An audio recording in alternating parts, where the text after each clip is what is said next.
23 जानेवारी 2025 रोजी सायंकाळी 7:30 वाजण्याच्या सुमारास पुणा गाडगीळ ज्वेलर्स ध्रुव हॉटेल समोर पटवर्धन चौक सोलापूर या नव्याने सुरू झालेल्या सुवर्ण पेढीमध्ये काम करणारा सुपरवायझर राजकुमार बिराजदार याने सुवर्ण पेढीतून 71.5 ग्रॅम सोने व 1 किलो चांदी असा एकूण 6,87,000 रुपये किमतीचा ऐवज पेढीमध्ये कोणालाही न सांगता ग्राहकांची बनावट नावाने बुकिंग करून कंपनीची फसवणूक करून चोरून नेले आहे। अशा मजकुराची फिर्याद पुणा गाडगीळ ज्वेलर्सचे मॅनेजर राहुल नरेश बाकळे यांनी दिली होती। सदर घटनेबाबत सदर बाजार पोलीस स्टेशन सोलापूर शहर येथे गुन्हा रजिस्टर नंबर 63/2025 भारतीय न्याय संहिता 2023 कलम 318(4) 306 प्रमाणे दिनांक 24 जानेवारी 2024 रोजी गुन्हा दाखल करण्यात आला होता।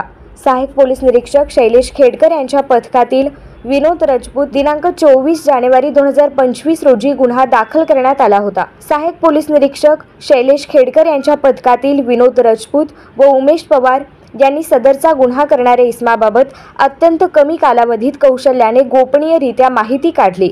सुपरवायझर आरोपी राजकुमार बाबूराव बिराजदार वय 35 वर्षे, राहणार घर नंबर 108 हत्तुरे वस्ती मजरेवाडी स्वामी विवेकानंद नगर सोलापूर विमानतळासमोर सोलापूर याच दिनांक 24 जानेवारी 2025 रोजीच सायंकाळच्या सुमारास तो चोरी केलेला ऐवज विक्री करण्यासाठी जात असताना सापळा लावून त्यास ताब्यात घेतले। तपासणीत त्याने पुणा गाडगीळ या दुकानातून चोरलेले 71.5 ग्रॅम सोने, एकूण 13 नग पिळाच्या अंगठ्या व 1 किलो चांदीचा बार PNG असा मार्क असलेले असा एकूण 6,87,000 रुपये किमतीचा ऐवज सविस्तर पंचनाम्याने हस्तगत केला व सदरचा गुन्हा दाखल झाल्यापासून 12 तासाच्या आत उघडकीस आणला।